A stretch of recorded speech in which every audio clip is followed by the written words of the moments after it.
Campeche, olá Rio Tavares, Armação Areias, olá Lagoa e olá para todo mundo que está sintonizado na Rádio Comunitária Campeche, aqui ao vivo ou através da internet e agora também através da TV Floripa.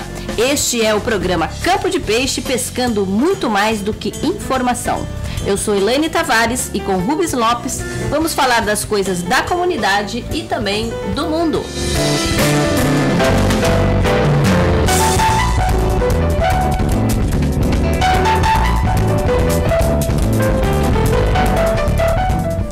Olá, gente, eu sou Rubens Lopes e desejo um lindo dia de sol para todo mundo que escuta a Rádio Comunitária Campeche.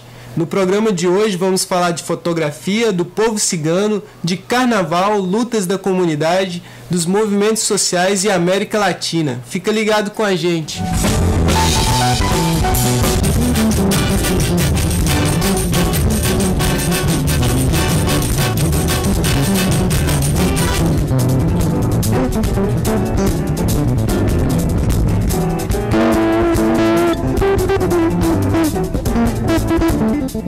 Esta é a Rádio Comunitária Campeche 98.3, agora também transmitindo via TV Floripa.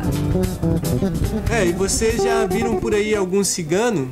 Já se depararam com mulheres lá na Praça 15 pedindo para ler a sorte? Pois os ciganos são um povo muito especial, com uma cultura singular que tem como característica o nomadismo. Durante a Segunda Guerra, assim como os judeus, eles foram caçados e dizimados na Alemanha nazista e até hoje corre a boca pequena uma série de maledicências sobre eles, que são bandidos, ladrões e um monte de coisa ruim. Mas a verdade é que os ciganos são um povo belíssimo, com uma cultura riquíssima também. O fotógrafo baiano Rogério Ferrari, que já fotografou os curdos, né, aquele povo que luta lá na região do Iraque, os palestinos, trabalhadores sem terra, enfim, tem feito todo um trabalho com esse povo, né, que se diz excluído, que se diz fora da vida digna, né, que a gente vê por aí assim. Ele está lançando então agora o seu novo trabalho, que é um livro sobre os ciganos que vivem lá na Bahia. O livro chama-se Ciganos. E será lançado agora, no dia 28 de fevereiro, na Fundação Badesc, às 7 horas da noite. Rogério está aqui com a gente e fala desse belo trabalho que fez. Bom dia, Rogério. Bom dia, Elaine. Bom dia, Rubens. E aí, conta pra gente então como é que é esse trabalho que tu desenvolve, né? Antes da gente falar dos ciganos, né? Desse trabalho belíssimo que depois a gente vai mostrar aqui pra vocês. Essa tua opção, né, Rogério, de trabalhar com essa gente que vive excluída. A ideia de, através da fotografia, construir um relato que possa mostrar uma outra versão desses acontecimentos históricos, desses povos milenares, ou nem tanto, mas justamente para proporcionar uma informação diferente daquelas que nós estamos acostumados a acessar através da grande mídia, digamos. Daí essa relação que eu fiz de alguns temas, como palestinos, curdos, o povo do Saara Ocidental, os zapatistas, os sem terra do Brasil e agora mais recentemente os ciganos, não nessa ideia de que são vítimas e pobres coitados, mas senão povos que estão lutando pelo direito básico da autodeterminação, ou seja, de viver conforme uma perspectiva política própria e, além disso, de acordo a uma identidade cultural própria. Então eu relacionei esses temas e acabei dando um nome que é Existências Resistências a esse, digamos, projeto que eu desenvolvo com essa perspectiva. E como é que é para ti fazer esse trabalho com esse povo? Quer dizer, por exemplo, que nem os curdos, os sarauí, né, que são assim completamente, digamos, desconhecidos para nós aqui, né? Pois é, para nós aqui, mais, né, por conta da distância geográfica e um pouco também por conta desse desapego nosso com relação às questões internacionais. Por um lado, são temas assim que chegam para uma parcela pequena das pessoas, mas é um tema que tem a ver com todos, que estejamos aqui no Campeche ou na Bahia, onde for, o que se passa no mundo reverbera em todo mundo. Então, essa ideia dos curdos e desses outros povos é justamente para dizer o quanto há de comum nessa luta, com a nossa luta, ou seja, por um mundo de paz, por uma vida que respeite a identidade cultural. Isso é um aspecto, por exemplo, muito importante, pensar que essa falaciosa globalização distorce o que pode ser realmente global, como a diferença, né, dentro de um convívio comum. Então, trazer esses temas é também estar refletindo sobre a nossa condição, sobre a importância do direito de pensar a política em outros termos e, sobretudo, de manter a nossa identidade cultural. E como é que surgiu a ideia de fotografar os ciganos? Que, na verdade, tu singularizou os ciganos da Bahia. Eu singularizei, tem esse corte com relação a serem os ciganos da Bahia, porque, primeiro, eu vivo por lá e depois porque de imediato eu consegui viabilizar o projeto começando por lá, mas é um projeto com uma intenção nacional, ou seja, de fazer um registro sobre os ciganos em todo o Brasil. E isso vem motivado pela mesma razão dos outros temas, que é estabelecer um contraponto à estigmatização. Então, aos palestinos se imputa o estigma do terrorismo e a todos esses outros povos como sendo, digamos, anacrônicos, e no caso dos ciganos, mais ainda, pensar, por exemplo, que os ciganos estão aqui desde que o Brasil é Brasil. Chegaram ainda no século XVI e, no entanto, a gente tem um desconhecimento e reproduz permanentemente o preconceito. Então, eu, por conta dessa percepção, por conta também de uma admiração com a cultura cigana, por conta de uma relação também com a cultura cigana que tem um aspecto familiar, digamos, de ter convivido com eles, mas, sobretudo, também por esse aspecto político, de dizer é uma cultura que tem seu valor, que tem sua importância, que tem a sua contribuição na formação da identidade nacional brasileira, que a gente perde de vista isso. Os ciganos permeiam também a nossa cultura.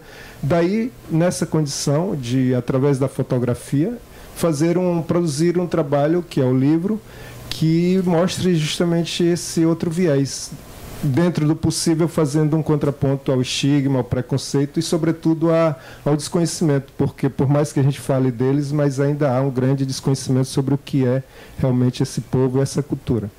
É bom lembrar aqui, né, que nós, aqui em Florianópolis, temos um grupo de ciganos que frequentemente circula ali na Praça 15, a gente frequentemente vê as mulheres ali, principalmente as mulheres que têm essa cultura de ver a sorte, né, e que há um tempo atrás eles desapareceram aqui de Florianópolis, e é justamente dentro dessa política também que eles chamam aqui de limpeza da cidade, né, onde eles estão tirando, o governo municipal tirando os mendigos, os moradores de rua, e nesse rolo também os ciganos, o que mostra, né, que é realmente uma população que sistematicamente vem sendo colocada nesse rol, assim, de uma gente que suja a cidade. É assim que a gente faz rádio comunitária.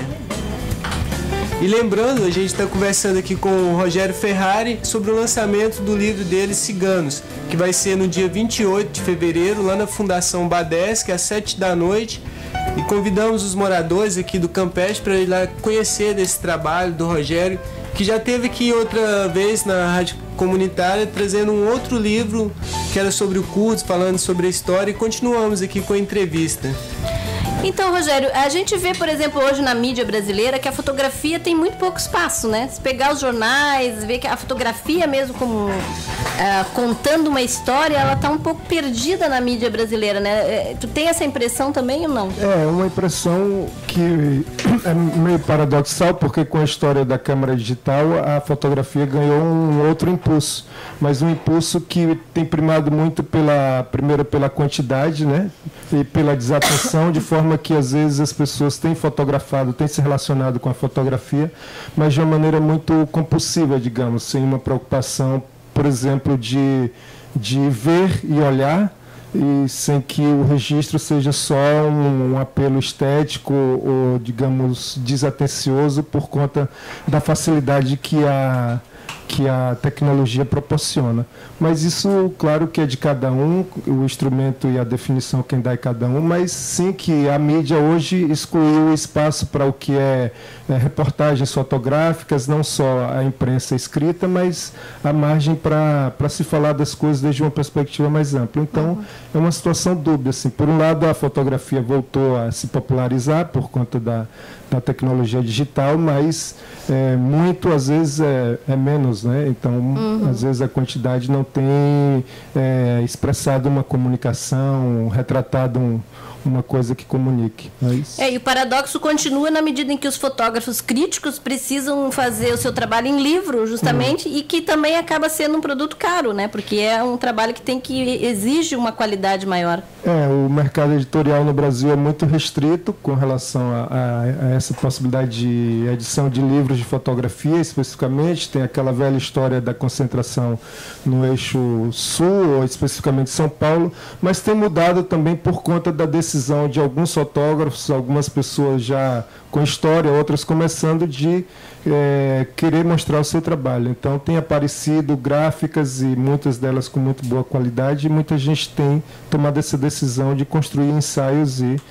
Então, assim, é uma situação que eu acho que é uma transição que vai definir uma nova forma de mostrar, comunicar, como mostrar também, porque às vezes tem esse aspecto do crivo de quem é um curador, quais são os espaços onde você pode veicular, o que é arte, o que é documento, e no final das contas, para mim especificamente, não acho que haja uma dicotomia entre o que pode ser uma expressão artística e uma posição diante da vida, ou você relatar uma coisa que tenha um conteúdo político, sem que isso signifique um panfleto ou uma propaganda. Acontece que sim, quem tem o poder, quem tem o controle, ou muitas vezes o nosso olhar condicionado perde de vista a integridade das coisas, né? Ou lê uma coisa e acaba catando o crivo e dizer, não, isso é propaganda, isso não é arte.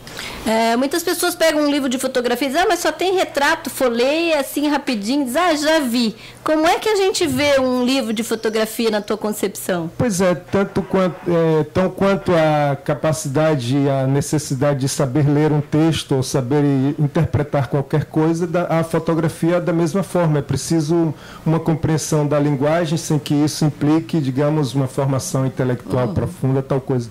Mas o mínimo de manutenção da nossa sensibilidade para poder perceber as coisas. E isso implica também com a paciência, com outro tempo que não o imediato, porque, por exemplo, há uma dinâmica hoje que impõe um ritmo, basta ver a televisão e o cinema, quando pouco comum é a capacidade e o saco e a paciência das pessoas verem um filme que não seja tão veloz, ou de uma imagem, de uma narrativa que não tenha o apelo ostensivo das cores. Então, tudo isso da mesma forma como a possibilidade de entender uma fotografia ou de perceber uma fotografia, justamente por essa sensibilidade mínima, por esse conhecimento mínimo para poder ler, assim como um texto, assim como um olhar, assim como qualquer coisa. Legal. Então vamos convidar todo mundo de novo para o lançamento deste livro aqui, né, que a Débora está mostrando aqui para a gente, o livro Ciganos, Rogério Ferrari, que vai ser lá na Fundação Badeschi. Exato. Isso aí faz parte de, que você estava falando, de uma brecha que foi dada aí? Na verdade faz parte de uma iniciativa que vem sendo feita por Lucila Rose e a Lu, aqui também do Campeche, que tem sido duas pessoas que já por 2 anos consecutivos têm feito o Floripa na Foto. Então, de alguma forma, essa produção é também resultado da iniciativa delas, uma extensão do que é as atividades do Floripa na Foto, de forma que apareceu essa oportunidade de apresentar o livro no dia 28. O livro e a exposição fotográfica, que vai ficar no local. Ah, que beleza. Então, está todo mundo convidado, dia 28, 7 da noite, ali na Fundação Badeschi, que fica na Rua dos Ilhéus, ali. Só chegar e ver aí esse trabalho magnífico do Rogério. Rogério, obrigada aí pela tua presença, pelas palavras, e a gente segue aí com o nosso programa, então agora ouvindo com o grupo Gente da Terra, Brincando de Carnaval.